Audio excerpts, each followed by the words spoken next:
Quero convidar você para a gente dar uma olhadinha no texto de hoje, Atos 2, versículos 36 a 42, e o tema, o Espírito Santo chama. Bom, essa é a semana do Pentecostes. Na semana passada a gente falou só sobre aquele evento, o evento do Pentecostes, lá no centro da capital da época, no centro de Jerusalém, que aconteceu ali, e hoje nós vamos falar um pouquinho sobre os efeitos, sobre os ecos do Pentecostes naquele dia, naquele lugar e ao longo da história, os ecos do Pentecostes na minha vida e na sua vida. O Pentecostes chegou aqui, vai passar pela gente, ele vai até o fim de todos os tempos. Bom, por mais que Jesus tenha dito para os discípulos que quando ele fosse para o céu, quando ele tivesse que se ausentar, e o Espírito Santo viesse, tudo seria melhor. Isso está lá em Atos 16, 7. Os discípulos não faziam ideia do que isso significaria, do que significaria essa ausência de Jesus, a descida do Espírito Santo e esse novo tempo, esse tempo melhor. A gente também não tem muita ideia, não consegue dimensionar tudo o que significa esse tempo melhor que viria com a descida do Espírito Santo. Mas particularmente toda vez que eu leio Atos dos Apóstolos, eu fico impressionado com o que eu vejo acontecendo ali. Eu imagino que essa cena dos Atos dos Apóstolos, ela não tenha acontecido antes e nem tenha acontecido depois, pelo menos no que diz respeito a eventos mais locais, como o que acontece numa congregação. Então, prepare o seu coração aí, é isso que a gente vai estudar hoje. Esse acontecimento, ou esses acontecimentos incríveis, extraordinários do pós-Pentecostes, os efeitos do Pentecostes, naquele mesmo dia. Dá uma olhadinha aí no seu texto, versículo 38, logo depois do Pentecostes, da descida do Espírito Santo, o povo começa a falar em línguas, e aí o Pedro se levanta e vai falar. Olha o que o Pedro diz ali no versículo 38, arrependam-se dos seus pecados e sejam perdoados. Pedro com coragem, com ousadia, chama todo mundo ao arrependimento dos pecados. Bom, a gente não pode começar a falar sobre os efeitos do Pentecostes sem antes falar sobre Pedro. Pedro é um grande evento do Pentecostes, é uma bênção do Pentecostes, faz parte dos efeitos do Pentecostes. Pedro é o primeiro discípulo que Jesus chamou. Quando Jesus começou o seu ministério, foi chamar aqueles 12 primeiros, Pedro foi o primeiro dos 12.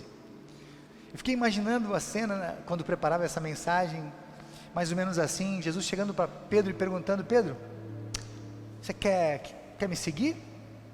Que tal, Pedro, você me seguir? Aí o Pedro perguntando para Jesus: ué, por que não? Quantos seguidores você já tem? E Jesus respondendo para Pedro: ainda nenhum, você vai ser o primeiro. Cara, imagina isso, ser o primeiro discípulo daquele mestre que está aparecendo, dizendo que ele é o mestre. Entre tantos mestres falsos que apareciam, aquele era o verdadeiro. Mas tudo estava começando. Como é que vai acreditar no mestre que diz que é o verdadeiro? Como ser o primeiro dos discípulos? A gente conhece bem a história. Estou aqui apenas fazendo um pequeno romance, mas eu tenho certeza que você conhece essa história, que você sabe que o Pedro foi o primeiro a ser chamado, e Pedro se tornou o líder dos discípulos. O Pedro, ele era um misto de emoções, ao mesmo tempo que ele era intempestivo, ele era impulsivo, ele também era parceiro de Jesus, um grande companheiro, não abria mão de estar com o Salvador, prestativo, estava sempre disponível, tanto é verdade que colocou a casa dele à disposição de Jesus. Durante os 3 anos do ministério de Jesus, Jesus fica na casa de Pedro.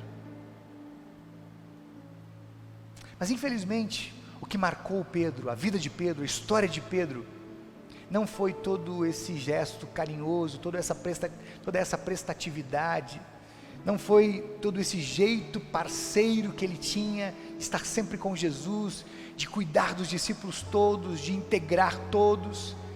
Mas o que marcou a vida de Pedro foi que ele negou Jesus, por ocasião do julgamento, da morte, da crucificação de Jesus. Isso incomodou Pedro demais da conta. Isso parece que anulou tudo que Pedro tinha feito de bom em toda a sua história com Jesus, nesses 3 últimos anos. Isso incomodou tanto, que que por ocasião da morte de Jesus, o Pedro pega a mochilinha dele e volta lá para Galiléia. Todos estão em Jerusalém agora, por ocasião do julgamento de Jesus. Mas o Pedro pega a mochilinha dele e volta lá, volta para casa, volta para a pescaria, que era o que ele fazia antes, ele era pescador de peixes. A sensação que a gente tem é que Pedro volta para, recomeçar a vida por lá. Ó, Jesus morreu, eu traí ele, eu fui culpado pela morte dele, eu vou voltar para casa, vou voltar para a pescaria, vou recomeçar a vida por lá. Mas aí entra em cena o amoroso Jesus. Diz o texto bíblico que Jesus deixa todo mundo. Sabe aquela história de deixar as 99 ovelhas e ir em busca de uma? Jesus deixa todos os discípulos um pouco de lado e vai lá para Galiléia, lá para Cafarnaum, onde ele está, e vai se encontrar com Pedro. E Jesus vai esperar Pedro na beira da praia. Ele fez uma fogueirinha, um fogareirozinho, uma fogueira, né? Colocou em cima da fogueira uns pãezinhos, uns peixinhos, e quando Pedro voltava da pescaria, provavelmente cabisbaixo, dolorido, muito mal com tudo que tinha feito com Jesus, Jesus agora está morto para ele. Aí Jesus chama Pedro para descer do barco, olha nos olhos de Pedro e diz assim: Pedro, está tudo bem entre a gente, cara. Ali na cruz, eu morri por você, eu perdoei também esse seu pecado. Fica bem, acalma o seu coração, querido. Volta agora para o trabalho comigo. Preciso muito de você. Você vai ser uma bênção enorme para muita gente. Imagina o quanto aquilo não foi curativo para Pedro. Jesus está vivo e Jesus perdoou Pedro daquela negação. Pedro deve ter dado um salto, deve ter dado um pulo. Estou romanceando um pouco toda a cena aqui, mas o resultado desse bate-papo de Jesus com Pedro é o que acontece aqui. Ele está no evento do Pentecostes, ele é enchido do Espírito Santo, ele fica de pé e faz uma pregação ousada, chama todo mundo ao arrependimento, e muitas pessoas são batizadas naquele dia, muitas vidas são transformadas através do Pedro. Então não dá para falar sobre os efeitos do Pentecostes, nesse comecinho, e em todo o contexto de Atos, sem falar um pouquinho de Pedro e desse evento especial. Mas vamos adiante. Segundo detalhe, primeiro detalhe então, era Pedro pregando, chamando todos ao arrependimento, com toda a ousadia, com toda a coragem, perdoado, cheio do Espírito Santo.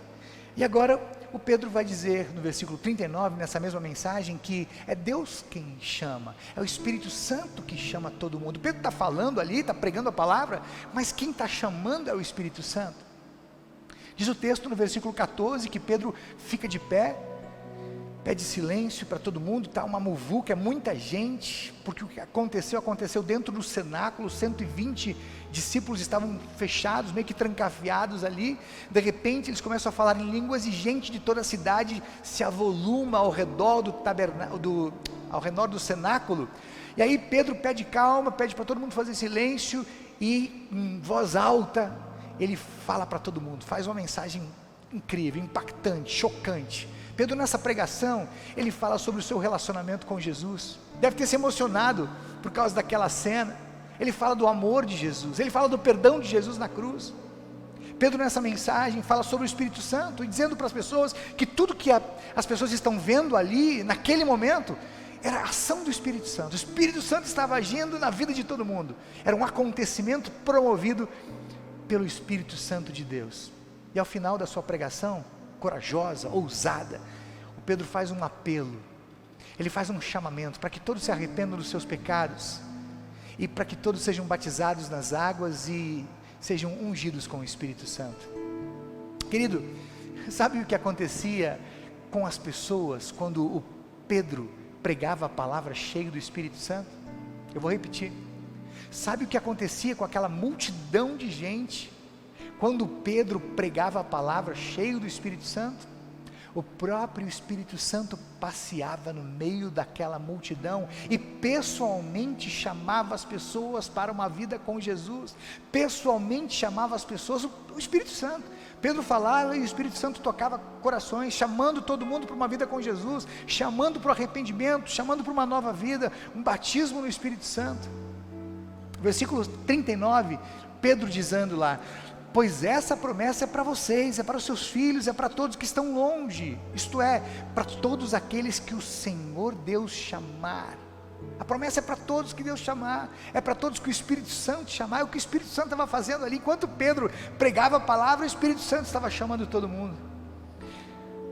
A gente faz de vez em quando uma confissão de fé, explicando o terceiro artigo do Credo Apostólico, e nessa confissão a gente diz o seguinte: eu creio que por minha própria razão ou força não posso crer em Jesus Cristo, meu Senhor, nem vir a Ele, mas o Espírito Santo me chamou pelo Evangelho, o Espírito Santo me chamou pela palavra. Portanto, querido, quem chama você e eu é ninguém mais, ninguém menos do que o Espírito Santo de Deus, e Ele faz isso através da palavra.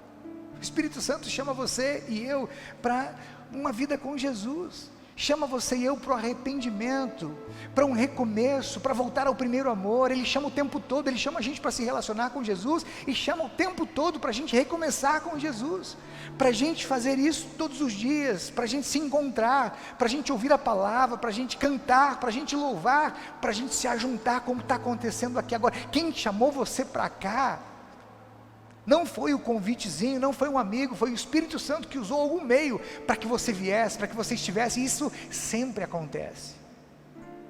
É isso que o Espírito Santo faz incansavelmente todos os dias, e está fazendo agora. À medida em que a palavra é pregada, o Espírito Santo está caminhando aí, passeando entre todos, está na sua casa, está onde você está, chamando você para um relacionamento com Jesus, chamando você para um recomeço, para a volta ao primeiro amor. E o último detalhe do nosso texto, versículo 41, olha que lindo aqui sim a gente começa a falar sério,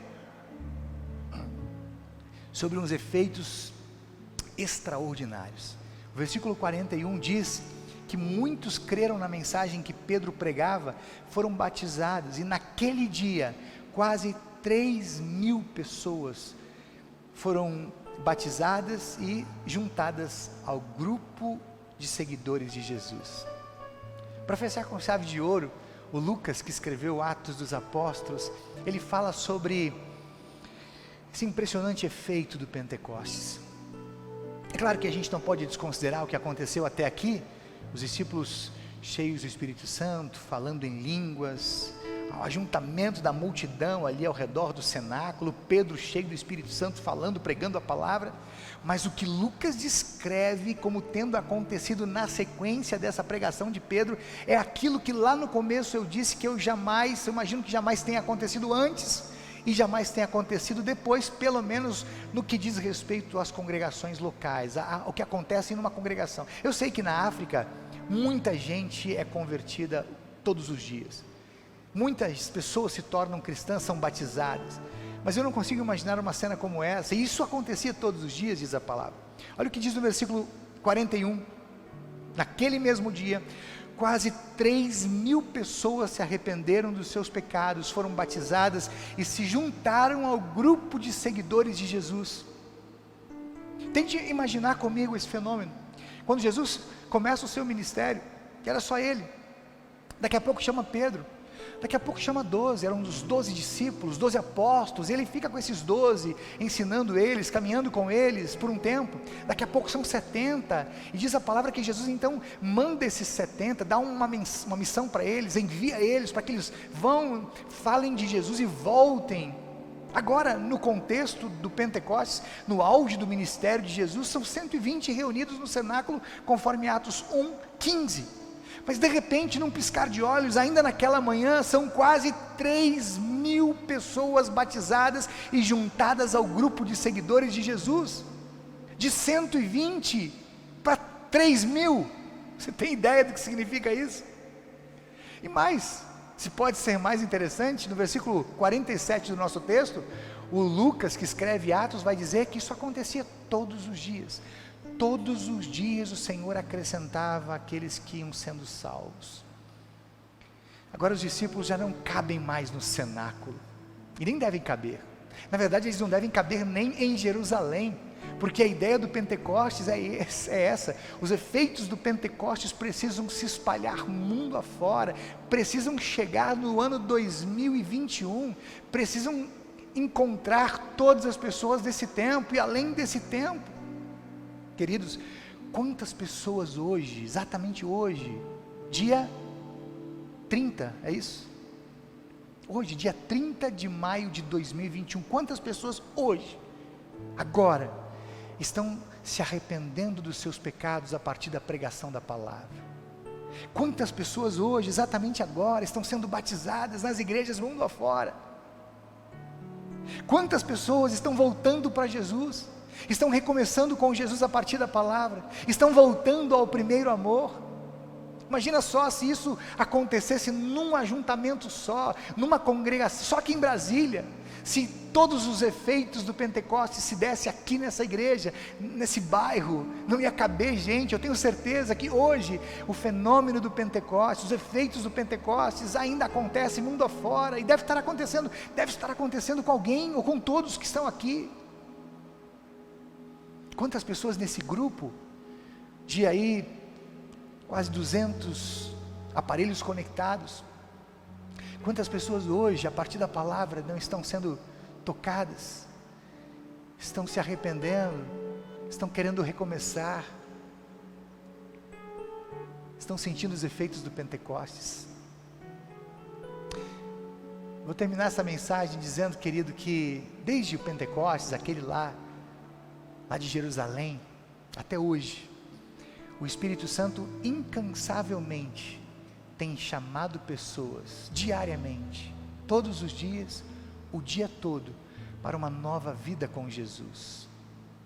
Quando o Espírito Santo chama, duas coisas podem acontecer. Uma, pessoas não darem a mínima importância, desconsiderarem esse chamado, esse chamamento, e continuarem na vida que sempre tiveram. Uma outra possibilidade é pessoas aceitarem o chamado do Espírito Santo, serem enchidas do Espírito Santo, nascerem de novo e começarem a participar de uma vida que recomeça a cada novo dia por causa do Pentecostes, de novos chamamentos, de chamamentos diários. E vocês sabem quais são os efeitos? O texto, versículo 42, descreve alguns deles. Olha lá o que diz no 42. Todos continuavam firmes, seguindo os ensinamentos dos apóstolos, vivendo no amor cristão, partindo o pão juntos e fazendo orações. Querido, que tal você anotar? Que tal a gente anotar na nossa caderneta ou no nosso celular, na agenda do celular, esses 5 efeitos incríveis do Pentecostes? De repente, a gente anotando, a gente vai se atentar melhor, a gente vai valorizar um pouco mais o que acontecia lá, a gente vai desfrutar, vai curtir um pouco melhor. Olha só, todos continuavam firmes. Primeiro, todos estavam firmes, uns ajudando os outros. 2, todos seguiam os ensinamentos dos apóstolos, seguiam ouvindo a palavra e vivendo a palavra. 3, viviam o amor cristão, todos viviam o amor cristão de fato e de verdade, não só de palavra, como diz João. 4, todos partiam o pão, todos celebravam a Santa Ceia e faziam isso juntos, tinham prazer pela ceia do Senhor. 5, todos faziam orações o tempo todo. Bom, se o Espírito Santo chama a gente para uma nova vida com Jesus, Ele chama todos os dias para a gente viver de novo, para a gente começar outra vez, para a gente curtir, desfrutar dos efeitos do Pentecostes diariamente. Certamente tem algo acontecendo no seu coração agora, não é? Você não está sentindo uma queimação aí? Está sentindo algo diferente acontecendo com você? Então, é o Espírito Santo chamando você. Que tal? Vem? Amém. Amém.